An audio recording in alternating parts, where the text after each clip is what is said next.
Operation Deep Freeze is descending on Rainbow Six Siege and introducing an operator whose gadget is designed to cool off attacker rushes and ice out attacker gadgets. His name is Tubarão, and I'll tell you all about his cryogenic Zoto canisters and his powerful loadout about 45 seconds from now. Operation Deep Freeze also delivers a new map, the secret HQ of the sinister Deimos, half hidden in a cave and appropriately named Lair. To help you learn this and other maps inside and out, a new type of training called Map Run is inbound, as well as a versus AI mode to accelerate your ranked readiness by pitting you against AI enemies that emulate real players. You'll also want to keep an eye out for the frag grenade update and update your tactics accordingly. So let's get into it. Time to dive into Operation Deep Freeze.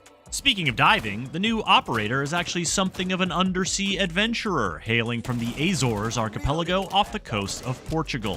Tubarão is a defender with medium speed and health whose gadget and loadout allow him to thrive in both roamer and anchor roles.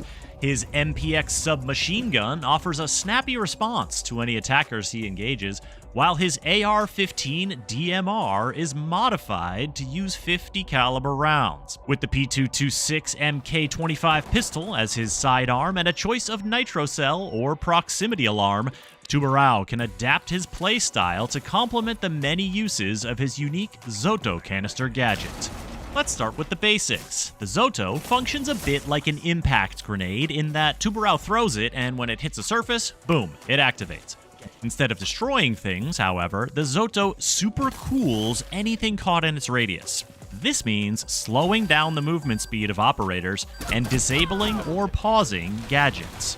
The iced out area lingers for a bit, continuing to affect anything inside it, but eventually dissipates and everything affected resumes normal operation.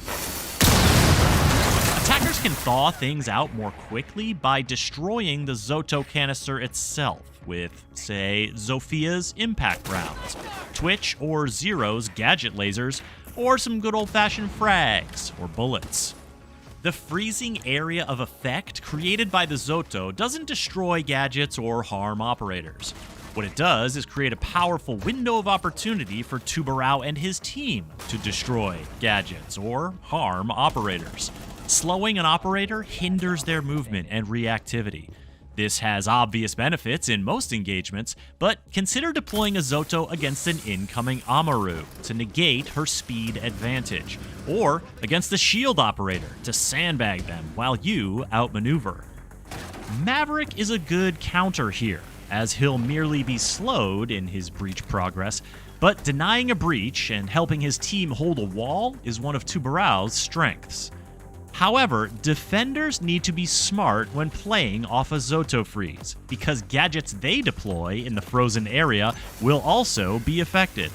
A bandit battery would activate immediately upon thawing out, but a Kaid Electroclaw likely won't have time to engage if it unfreezes at the same time as the breaching gadget.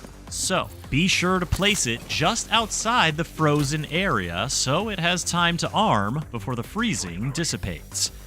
This applies to nitro cells as well, which is important to keep in mind because a Zoto canister thrown on a ceiling will freeze the floor above.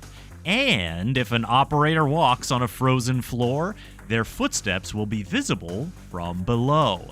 This makes a very tempting target, but a nitro cell won't work in the frozen area, so Tubarão and his fellow nitro cell slingers will have to anticipate where their enemies will go and throw accordingly. But don't sleep on his roaming capabilities. A well-placed Zoto canister will disable a claymore and allow Tubarão to apply pressure from the attacker's flank. A Zoto can also put the chill on Nomad's air jab grenades. Tubarão's gadget is versatile, and its efficacy in a variety of situations allows him to be useful and impactful throughout the entire round. And did I mention his AR-15 DMR shoots high-caliber bullets? Talk about an impact. Tubarão will be unlockable at season launch through the Premium Battle Pass and available 2 weeks later for purchase with Renown or R6 credits. But Operation Deep Freeze is bringing a bunch of free updates for all players as well, including the new Lair map. This is the secretive military installation, where the masked antagonist Deimos prepares his assaults against Team Rainbow. There's even a room on the top floor where you can see some of his previous plans. Built into a massive cavern, Lair has numerous entry points on each floor, including a top floor spawn point. So defenders will have to make the most of the prep phase to prepare for aggressive entry. There's more to come in Operation Deep Freeze, but one more thing you'll want to note as you prepare for launch is that you'll no longer be able to cook frag grenades. You can shorten the fuse timer a bit by bouncing them off of a surface, but you'll have to adapt your timing and positioning if you want to keep using them to deadly effect. As part of this update, twice as many operators will now have access to frags, as Blackbeard, IQ, Lion, Osa, and Sens are gaining them. For more on Rainbow Six Siege, follow this channel and visit us at news.ubisoft.com. Caught you.